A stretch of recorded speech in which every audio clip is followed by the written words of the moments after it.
ఇప్పుడు మనము ఈ బీచ్ని వదిలి వెళ్ళిపోయే సమయం వచ్చిందన్నమాట. ఫ్రంట్లో చూశారు కదా రుషికొండ ప్యాలెస్, బ్యాక్లో చూశారు కదా రుషికొండ బీచ్. అబ్బా ఆ ప్యాలెస్లో వచ్చి కూడా చూస్తే కానీ ఈ వ్యూ ఉంటుంది, వేరే లెవెల్ ఉంటుంది. ఈ సన్సెట్ టైం అనమాట. చూడండి కొండ ఎనకల నుంచి వచ్చే లైటింగ్ ఎట్లుందంటే కొండనే కాంతివంతంగా సుదర్శన చక్రం ఉంటుంది కదా అట్లా మెరుస్తూ ఉందన్నమాట కొండ. ఆ చుట్టుపక్కల చూసారా పైన అంతా అట్లా అనేసి చూడండి ఎట్లా లైటింగ్ భలే మెరుస్తుంది.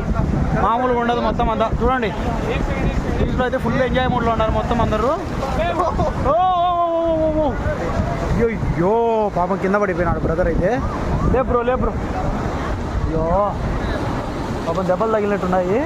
జాగ్రత్తగా ఉండకపోతే మనకు ఖచ్చితంగా కింద పడి దెబ్బలు తగిలే ఆస్కారం అయితే ఉంది. మనం కూడా చాలా జాగ్రత్తగా అయితే మనం వెళ్ళాలన్నమాట. అది కథ. చూశారు కదా చాలా కేర్ఫుల్గా ఉండాలా, లేదంటే మూతి పగులుతుంది. అది రైట్.